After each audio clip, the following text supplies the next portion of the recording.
Matthew chapter 11 verse 1. Ang pananampalataya ay katiyakan.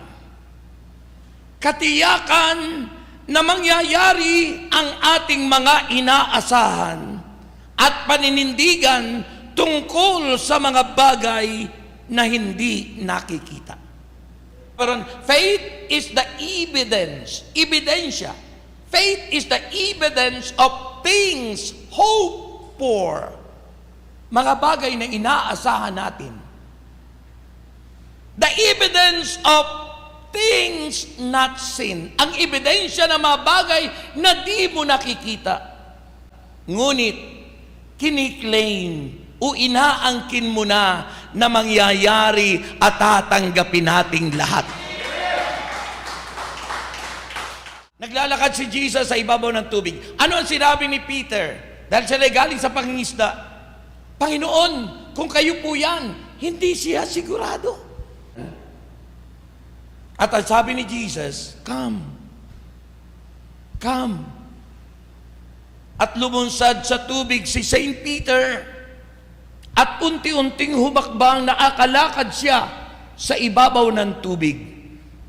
Because he was focused his eyes unto Jesus.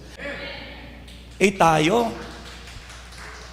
ang daming pinagtutuunan ng ating paningin sa mga tukso ng buhay, sa mga alok ng mundo. Nung si Saint Peter ay maalis at makita niya ang malakas na alot, malalaking along parating, unti-unting lumubog si San Pedro.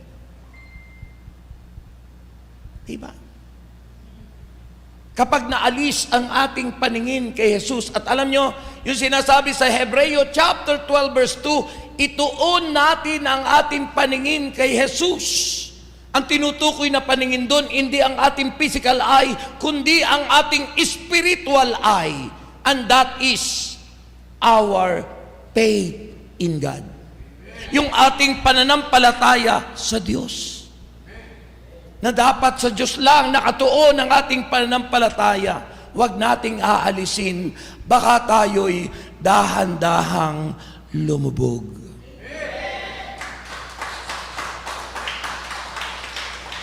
Mahina.